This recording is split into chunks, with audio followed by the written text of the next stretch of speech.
오늘 또 하나님의 은혜가 우리 예배하는 우리 모든 성도님들 심령 가운데 가득하시기를 주님의 이름으로 축복합니다. 제가 오랜만에 주일 예배 이렇게 말씀을 전하네요. 새벽은 전하고 있지만 그 주일은 그래도 오랜만에 전하는데 긴장이 되죠. 그래서 이제 아내한테도 얘기하고, 그런데 아내가 잘하고 싶죠. 그리고 우리 청년들에게도 이제 기도 부탁을 이제 했습니다. 긴장하지 않고 잘할 수 있도록 좀 기도해 달라고. 네, 우리 청년이 하는 얘기가 하나님께 맡기면 되죠. 네. 네, 그러죠. 하나님 앞에 맡기고 또 하나님께서 주시는 또 말씀이 있을 테니까 여러분들이 그 하나님께서 주시는 말씀을 또 잘 캐치하셔서 힘을 얻기를 바라고요. 오늘은 또 아침에 어느 집사님이 살짝 제 뒤에 오셔가지고 제가 좋아하는 바나나를 하나 싹 이렇게 제 손에 얹어 주셨습니다. 이제 먹고 힘내라는 거죠. 그래서 오늘 바나나의 힘을 빌어서 하나님께서 또 주시는 은혜대로 말씀을 함께 나누겠습니다. 오늘은 다시 하나님의 지팡이를 잡으며 라는 말씀의 제목인데요. 제목만 보면 다 알겠죠? 네. 벌써 그래도 해야죠. 준비했으니까. 네. 다시 하나님의 지팡이를 잡으며 라는 말씀의 제목입니다. 그래서 오늘 본문은 모세의 이야기예요. 이 말씀을 통해서 우리 자신을 돌아봤으면 좋겠고요. 하나님을 의지하는 믿음을 우리가 다시 좀 회복하기를 원합니다. 아마 여러분 모세 모르시는 분은 없으실 거예요. 다 한 번쯤은 들어보셨죠? 모세 전파사. 네. 특별히 은혜가. 네. 유명한 구약 성경에서 유명한 인물이고, 그리고 모세가 적극적으로 이렇게 등장하는 성경도 굉장히 많잖아요. 출애굽기, 레위기, 민수기, 신명기, 이게 4권이나 돼요. 분량도 굉장히 많은 성경들이고요. 그래서 모세를 거의 다 아마 알고 계실 것 같고, 또 모세의 인생 스토리도 여러분들이 간략하게 알고 계시라고 생각이 되어집니다. 모세가 몇 년을 살았을까요? 뭐 그렇게 중요한 건 아니지만 120년을 살았습니다. 모세의 인생을 그 세 등분으로 이렇게 나누기도 해요. 40년씩 어떻게 딱딱 그렇게 나누어져요. 그래서 모세가 처음에 태어나가지고 40살까지는 애굽의 왕자로 삽니다. 그리고 40살부터 80살까지는 광야에서 목자로 삽니다. 그리고 이제 80살부터 120살까지는 다시 애굽에 들어갔다가 다시 애굽에서 나와서 광야에서 이스라엘 백성들을 인도하는 지도자로 그렇게 40년을 삽니다. 그러니까 전도자 무디라고 하는 유명한 분이 계신데, 그분이 이 모세의 이 세 삶을 이렇게 구분을 했어요. 처음에 40살까지는 자신만 아는, 그러니까 자신이 가지고 있는 힘과 권력을 가지고 그것이 전부인 것처럼 살아갔던 시간이다 이렇게 얘기를 했고, 그리고 40살부터 80살까지는 광야에 있었으니까 내가 아무것도 아니었구나, 내가 가진 모든 것이 돌아보니 아무것도 아니었구나 라고 하는 것을 깨닫는 시간이 바로 그 시간이었다라고 얘기를 하고요. 그 다음에 80살부터 120살까지 이제 하나님의 손에 붙들려서 사는 인생이 되잖아요. 이 인생이 가장 복되고 가장 귀한 인생이구나. 내 인생에서 이 인생, 이 시간만큼 가장 은혜로운, 또 하나님께서 하나님의 손에 붙들려서 산 시간, 이 시간이 가장 행복한 시간이었구나라고 하는 그런 시간이었다라고 무디 선생님께서 정의를 하셨습니다. 여러분들은 어느 시대를 적용해 보면 살고 있습니까? 네, 그냥 넘어갈게요. 네. 하나님께서 모세의 삶을 우리가 어떻게 인도하셨는지 좀 더 자세하게 한번 들어가 보도록 하겠습니다. 여러분, 모세라고 하는 이름의 뜻이 무엇이죠? 건짐을 받았다. 역시 모세 전파사의 전파사장님이니까 그 정도는 알고 계셔야 되겠죠. 그러니까 건짐을 받았다라고 하는 뜻이잖아요. 그러니까 누가 이 이름을 지어줬을까요? 모세라고 하는 이름을. 아빠가 지어줬을까요? 하나님이 지어줬을까요? 네. 바로의 딸이 지어졌습니다. 네, 바로의 딸이. 왜 모세가 건짐을 받는 그런 상황까지 갔는지, 그럼 잠깐 모세의 어린 시절로, 아기 시절로 좀 돌아가 보면, 죄송합니다. 제가 질문을 좀 많이 해요. 네, 설교할 때. 그러니까 이거는 뭐 그냥 이렇게 커뮤니케이션을 위한 것도 있고 설교를 같이 이렇게 하나님의 말씀 속으로 들어가고자 하는 그런 의미도 있으니까 여러분들이 한번 생각나시면 그냥 대답해 주셔도 되고 아셔도 그냥 대답 안 하셔도 되고 1945년도에 태어나신 분들을 뭐라고 하시는지 아세요? 오, 아시네요. 해방둥이라고 하더라고요. 그러니까 1945년도에 해방을 맞이했잖아요. 그걸 기념해서 그 해에 태어난 분들을 해방둥이. 그럼 1950년. 역시 전쟁둥이. 네. 1950년에 이제 6.25 남북전쟁이 일어났는데, 그래서 그 전쟁이 일어난 해에 태어났다 그래서 전쟁둥이라고 이렇게 얘기를 하더라고요. 그럼 모세는 뭐라고 부를 수 있을까요? 상품이 좀 있어야 되나? 네. 한번 생각나는 대로. 제가 생각해 보니까 모세는 노예둥이 같아요. 노예둥이. 네, 노예둥이. 왜냐하면 모세가 태어난 해에 이스라엘 백성들이 애굽의 노예였어요. 네, 노예로 이스라엘 백성 민족들이 지냈어요.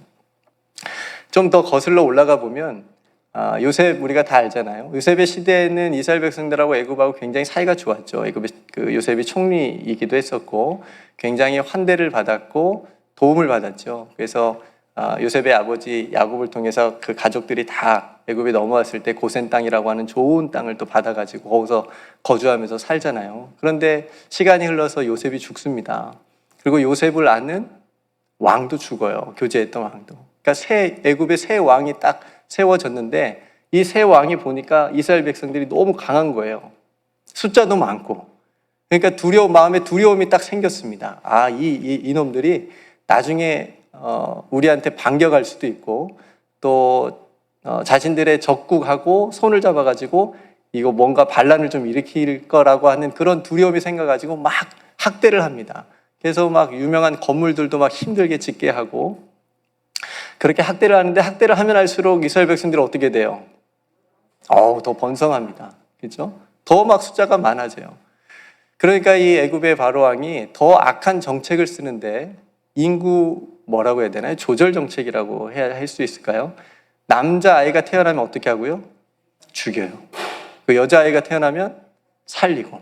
모세가 이렇게 무시무시한 시대에 태어났다고요. 근데 모세가 남자아이니까 죽어야 돼요? 살아야 돼요?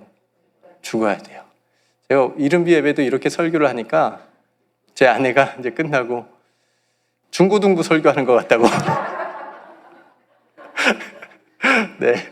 아무튼 여러분들 잘 따라오고 계세요. 다 아시는 내용이니까. 지금 우리가 모세 시대에 있다라고 여러분 생각하시고, 그러니까 모세가 남자이니까 당연히 죽었어야 되는데 하나님의 섭리가 있으셨겠죠. 그의 부모님이 모세를 살립니다. 죽이지 않아요. 물론 이제 그 과정 속에서 히브리 산파, 십부하고 부하라고 하는 정말 하나님을 경외하는 그런 두 산파를 통해서 많은 히브리 아이들이 살아나긴 하는데 어떤 그 과정 속에서 살아난지 모르겠지만 이 모세의 부모님들은 모세를 죽이지 않고 바로의 정책을 따르지 않고 살려냅니다. 그래서 석 달 동안이나 키워요. 근데 아이가 석 달 이상으로 자라니까 힘든 거예요. 키우기가. 울음소리도 커지고 이제 발각이 되면 이제 다 죽임을 당하게 되거든요. 뺏기겠죠. 그래서 모세를 나일강에 띄우는데 어떻게 띄우죠? 뭘 만들죠? 네, 갈대 상자를 만들어서 그 안에 넣습니다. 네. 여러분 한번 생각해 보세요. 엄마 이름이 요게벳. 역시 요게벳인데 그 엄마가 그 아기를 갈대 상자에 띄어서 악어도 있고 정말 많은 어떤 죽을 수밖에 없는 환경 가운데 있는 그 나일강에 띄어서 보낸다고 하는 것. 그 엄마의 마음이 어떨까? 네. 우리 전수 집사님이 안 계시군요. 전수 집사님이 특송을 많이 하셨잖아요. 이 찬양을. 요게벳의 노래라고. 여러분 생각나세요?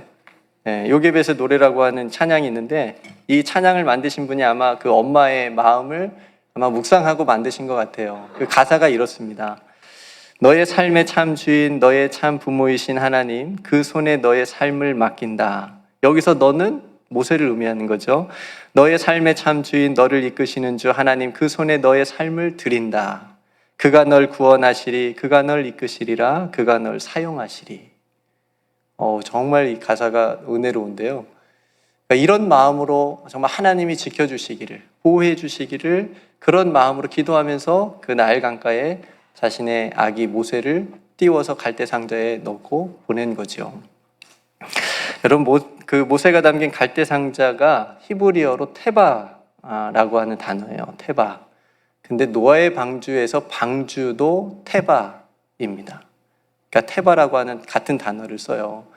그러니까 하나님의 구원과 하나님의 섭리가 이 노아의 방주를 통해서 구원하시잖아요. 그리고 이 모세가 담긴 갈대 상자를 통해서 모세를 통해서 이스라엘 백성들을 구원하시고자 하는 하나님의 인도하심이 섭리가 그 안에 그 같은 단어를 통해서 상징적으로 보여주고 있다라고 하는 거죠.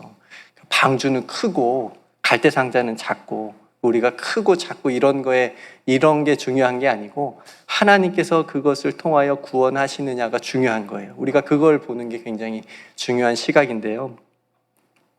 그렇게 갈대 상자에 담겨서 떠내려온 모세가 바로의 딸의 눈에 딱 띄어가지고 이제 건짐을 받습니다. 물에서. 그래서 모세입니다. 건짐을 받았다. 그래서 이제 바로의 딸이 모세의 이름을 그렇게 모세로 지어주는 거예요. 그렇게 모세가 애굽의 노예의 신분이 아니라 이제 바로의 양아들로서 애굽의 왕자로 40년을 살게 돼요. 제 나이가 이제 올해로 43인데 짧은 시간이 아니에요. 긴 시간 동안 산 거예요. 그죠? 애굽의 왕자로 모든 그 권력과 힘을, 편안함을 누리면서 애굽에서 왕궁에서 살아가게 됩니다. 다행인 건 뭐냐면 이 모세가 자신이 그 히브리 민족, 그러니까 이스라엘 민족이라고 하는 정체성을 잃어버리지 않아요. 그것도 물론 하나님의 섭리겠지요. 유모가 필요했는데 그 유모가 누가 돼요? 엄마가 돼요.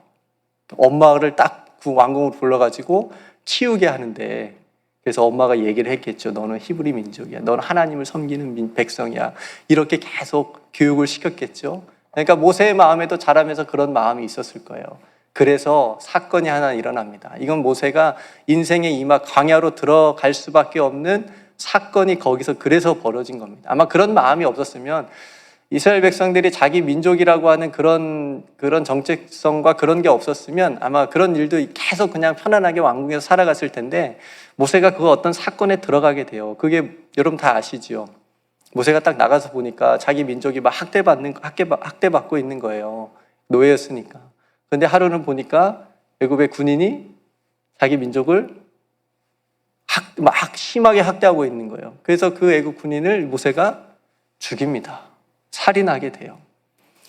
아마 모세의 생각에는 그랬을 수도 있어요. 내가 이렇게 자기 민족을 도와주면 이스라엘 백성들이 자기 편 들어주고 자기 따르고 그런 생각을 가졌을 수도 있는데 이거 웬일입니까?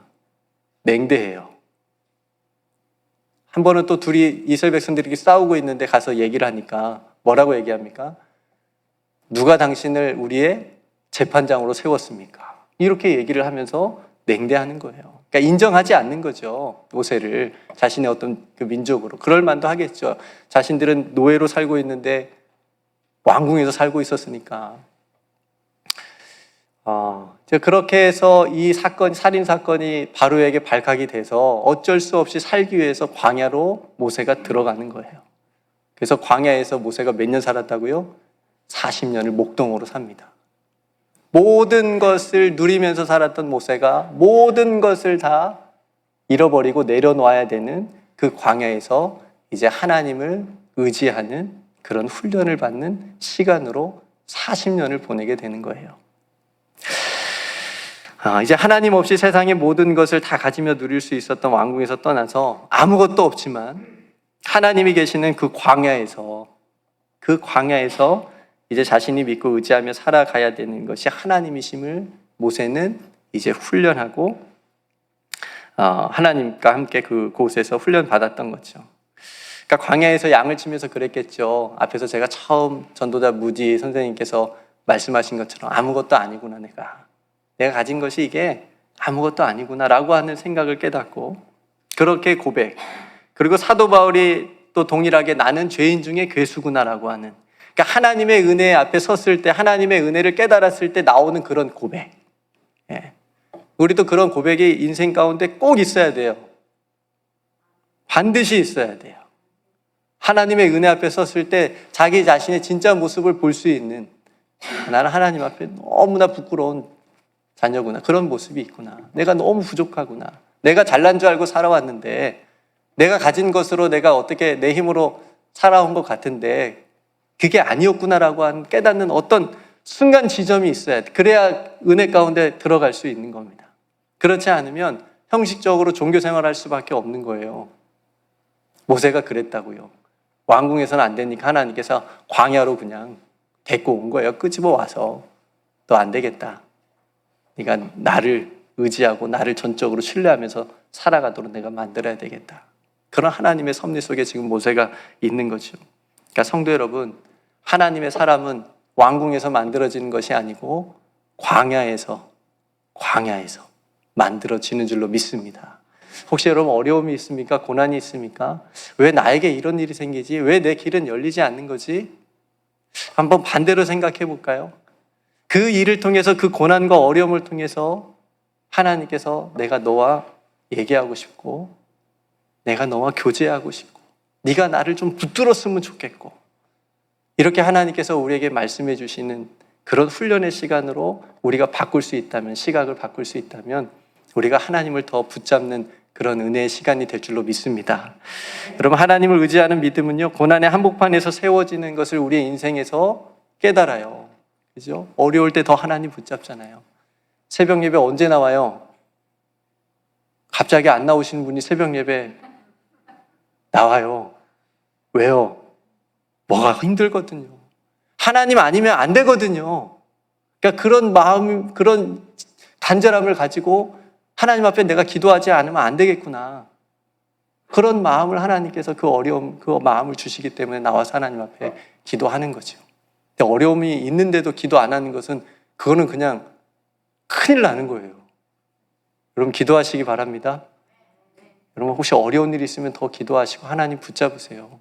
하나님의 마음을 우리 마음 가운데 품게 되면 그 어려움들이 변하여 하나님께서 예비하신 좋은 것들을 우리가 체험해야 되지 않겠어요? 그냥 말로만 우리가 다 알죠 목사님, 근데 한번 해보자고요. 모세처럼, 모세를 통하여 하나님께서 훈련시키는 그런 것들을 우리 인생을 통해서도 한번 깨닫자라고 하는 거죠. 그렇게 모세가 40년의 시간을 광야에서 보낸 후에 하나님의 때에 하나님의 산 호렙에서 부르심과 이스라엘을 출애굽시키라고 하는 사명을 받습니다. 성도 여러분, 출애굽은 이스라엘에서 굉장히 중요한 사건이에요. 왜 그러냐면 이 출애굽에 있었던 유월절, 이 유월절이 지금도 유대인들에게 얼마나 큰 명절입니까? 기억하는 거예요. 그 하나님의 은혜를. 그죠?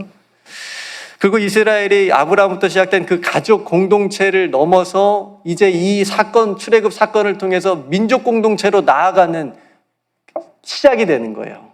그러니까 출애굽은 굉장히 이스라엘 백성들에게 중요했고요. 무엇보다 노예라고 하는 신분에서 자유로 해방되는 사건이었어요. 그리고 삶의 주인을 애굽의 바로에서 하나님으로 바뀌는 놀라운 사건인 거예요. 그래서 이스라엘 백성들이, 지금도 유대인들이 기억하는 거예요. 성도 여러분, 우리도 마찬가지죠. 우리도 동일하게 이 영적인 출애굽을 경험한 사람들 아닙니까? 우리도 죄와 사망의 권세에서 예수 그리스도를 통하여 해방됐어요. 구원받았어요. 그리고 우리들의 삶의 주인이 이 세상이 아니고 그 다른 것이 아니고 오직 하나님이심을 고백하며 나아가는 겁니다. 우리도 출애굽한 거잖아요. 여러분, 아직도 애굽에 계시는 겁니까? 아직도 뭔가에 우리가 매여서 살아가고 있는 것입니까? 아니죠. 예수 그리스도를 통해서 우리가 출애굽한 거잖아요. 여러분, 이 출애굽의 사명이 오늘날 우리에게 주어진다면, 이 땅에서 우리가 살아가는 이곳에서 이 시대에 이 출애굽이 무엇이어야 되는가, 제가 한번 생각해 봤어요. 해방되는 것, 자유롭게 되는 것, 변화되는 것. 제가 지난 주간에도 이런 얘기를 들었어요. 신분이 없어가지고 타주로 병원을 다닐 수밖에 없는 서류 미비자분의 얘기를 들었습니다. 너무 마음이 안타까운 거예요. 아빠도 병원을 가지 못하는 그 아픈 마음을 같이 공감하고 위로하는 게 출애굽에 함께 동참하는 것이 아닌가. 서류 미비자들에게 그 신분으로부터, 그 힘들게 하는 신분으로부터 해방시켜 주는 것이, 그 일에 우리가 함께 기도하고 있는 것이 우리가 함께 동참할 수 있는 일이 아닌가. 우리 각각 자녀들이 마음껏 이 땅에서 꿈을 펼칠 수 있도록 지금 그들의 꿈을 막고 있는 마치 홍해와 같은 그 홍해를 우리가 믿음으로 길을 열어줄 수 있는 것이 바로 우리가 이 시대에 우리에게 주는 출애굽의 사명이 아닌가 싶습니다. 여러분, 오늘 본문이 이 모세가 광야에서 하나님을 의지하며 받은 출애굽의 그 사명을 이루기 위해서 다시 애굽으로 돌아가라고 하는 명령을 받은 직전의 말씀입니다. 20절 말씀을 제가 다시 한번 읽어드릴게요. 모세가 그의 아내와 아들들을 나귀에 태우고 애굽으로 돌아가는데 모세가 뭘 잡았어요? 하나님의 지팡이를 잡았더라. 하나님의 지팡이를 잡았더라. 제가 지팡이에 조금 마음이 많이 쓰여요. 제 아버지가 아프시고 20년 동안을 지팡이를 짚고 사셨거든요. 지팡이 없으면 못 걸으셨으니까 잘. 그래서 제가 잠깐 이제 중국에 갔을 때, 중국은 또 그런 거 잘 만들잖아요. 지팡이. 그래서 어디 가게 가가지고 좋은 지팡이, 우리 아버지 안 넘어지게 균형 잘 잡아주는 그런 지팡이 하나 딱 한국에 올 때 구해가지고 드렸어요. 선물로 드렸는데 잘 안 쓰셨어요. 그냥 본인이 그냥 손에 있는 거 쓰신다고. 그래서 지팡이 생각하고 지팡이 묵상하면 아버지의 지팡이가 늘 생각이 납니다. 오늘 모세가 하나님의 지팡이를 잡았다고 얘기를 합니다. 이 하나님의 지팡이라고 하는 상징적인 표현의 말씀이 있고요. 이 하나님의 지팡이를 지금 모세가 잡았다라고 하는 말씀이 굉장히 많은 것을 우리에게 함축적으로 보여주고 있는 거예요. 그렇게 모세가 광야에서 40년 동안을 자신을 내려놓고 하나님만을 의지하는 훈련을 통과해서 이제 하나님의 지팡이를 굳게 잡고 두려워서 떠났던 그 애굽으로 다시 돌아가라라고 하는 사명을 받고 출애굽하려고 지금 하나님의 지팡이를 잡고 가는 거예요. 성도 여러분, 이 하나님께서 모세에게 이 하나님의 지팡이는 모세에게 만들어 주려고 특별히 제작해서 좋은 걸로 제작해서 만든 게 아니잖아요. 그냥 모세가 40년 동안 광야에서 썼던 일상적인 지팡이예요. 그 지팡이가 뭐가 된 거예요? 하나님의 지팡이가 된 거예요. 그러니까 어떤 의미가 있는 거예요? 이제 모세가 하나님의 지팡이를 잡았다는 건 이제 내가 하나님만을 의지하고 나아가겠습니다. 하나님만 의지하고 살겠습니다. 하나님께서 말씀하신 대로 제가 이 지팡이를 가지고 출애굽 이스라엘 백성들을 출애굽시키겠습니다라고 하는 결단이 이 안에 담겨져 있는 거예요. 저는 오늘 예배하는 저와 여러분들이 이 시간에 다시 한번 마음에 그런 결단을 했으면 좋겠어요. 저는 여러분들이 오늘 이곳에 와서 특별히 온라인 예배를 드리는 성도님들도 마찬가지고요. 하나님께서 여러분들에게 하나님의 지팡이를 하나씩 다 주시려고 부르신다고 저는 생각했습니다. 하나님의 지팡이를 우리에게 다시 주셔서 너희들이 나의 이 지팡이를 붙잡고 다시 붙잡고 애굽으로 모세를 향하여 돌아가라고 명령하신 것처럼 우리 다시 예배 끝나면 여기 있을 수 없잖아요. 아마 다 가실 거예요. 끝나면 바로. 세상으로 다 가시잖아요. 세상으로 다 나가서 그 지팡이를 붙잡고 이기라고요. 하나님의 말씀을, 하나님의 사명을, 우리 각자에게 주신 그 일들을 승리하고 감당하라고 우리에게 다시 붙잡으라고 우리에게 오늘 말씀을 통해서 명령해 주신 줄로 믿습니다. 근데 여러분, 우리가 의지한 세상적인 것들이 마치 안개와 같은 것이라고 하는 것을 깨달을 때 우리는 비로소 새로운 눈을 띄어지게 됩니다. 네. 이해하시죠? 내가 이것만 있으면 될 것 같은데, 나한테 이것만 있으면 다 될 것 같은데, 이런 것들이 아무것도 아니다라고 하는 것을 깨닫는 순간 다시 새롭게 우리의 믿음이 열린다고요. 다시 하나님을 새롭게 만날 수가 있다고요. 하나님이 그런 분이셨군요. 여러분, 우리의 생각과 하나님의 생각이 같아요, 달라요? 같으면 너무 좋겠지만 너무 달라요. 그럼 우리가 생각하는 방법, 이 방법으로 하면 너무 좋겠는데 하나님의 방법은 그래요, 아니에요? 아니에요. 그래서 우리가 헷갈릴 때도 있고 하나님 왜 그러냐고 원망할 때도 있고 그러잖아요. 불평할 때도 있고요. 근데 모세를 통해서 하나님께서 이렇게 40년 동안 훈련시키고 그랬던 것이 하나님의 방법이었다고요. 우리가 한번 바꿔서 생각해 볼까요? 모세가 힘이 있었을 때, 애굽에서 그 권세가 있었을 때, 그럴 때 모세를 사용해 가지고 이스라엘 백성들을 애굽에서 출애굽시켰으면 좀 더 나았지 않았겠어요? 하나님의 지팡이고 뭐고, 하나님 없이 자신이 가진 힘과 능력을 가지고 권세를 가지고 바로한테 얘기해 가지고 내가 내 백성 이제 가지고 데리고 나가겠습니다. 다 죽었을걸요. 하나님의 방법은 그게 아니었다고요. 우리도 마찬가지 아니에요? 내가 좀 건강할 때, 내가 물질이 좀 있을 때, 나한테 좀 힘이 있을 때 하나님이 좀 써주셨으면 좋았을 텐데 하나님 방법이 아니라고요. 만약에 그랬으면 하나님 없이 그냥 자기가 가진 것으로 했다라고 생각했을걸요. 교만할 거예요, 우리. 근데 하나님의 방법은 그게 아니고 우리가 약할 때 사도 바울처럼 약할 때 강함 되시는 그 하나님을 만나게 하기 위해서, 오직 하나님만을 의지하게 하기 위하여서, 네가 네 힘으로 하는 것이 아니라 내가 너를 붙들고 내가 너를 쓰는 거야 라고 하는 것을 우리로 깨닫고 그렇게 하나님의 손에 붙들려서 살아가는 인생 되게 하려고 하나님께서 그런 상황에서 우리들을 사용하여 주신 줄로 믿습니다. 그러니 여러분 낙심하지 마십시오. 하나님의 손에 붙들리는 게 가장 중요한 겁니다. 내가 하나님을 의지하고 있다라고 하는 믿음이 제일 중요한 거예요. 하나님이 나를 붙들고 있다라고, 하나님이 나를 사랑하고 있다라고 하는 게 가장 중요한 거예요. 여러분 이 믿음에서 넘어진 사람이 한 사람 있어요. 베드로가 그렇게 해서 넘어졌어요. 여러분 베드로가 얼마나 예수님 제자 중에 열심히 특심인 사람이었어요. 제가 말이 좀 빨라지네요 지금. 네, 지금 잘 따라오고 계시죠? 베드로가 예수님 잡혔을 때도 막 칼을 들고 막 그랬던 사람이에요. 지키려고. 그죠? 그리고 예수님 십자가 길을 간다니까 뭐라 그랬어요? 절대 자신은 같이 죽을지언정 예수님을 부인하지 않겠습니다라고 막 호언장담했던 사람이에요.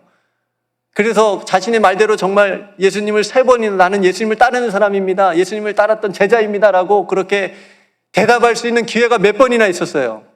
3번이나 있었는데 뭐라고 그랬어요? 모릅니다. 나 저 사람 몰라요. 여러분 이 사건이 뭐예요?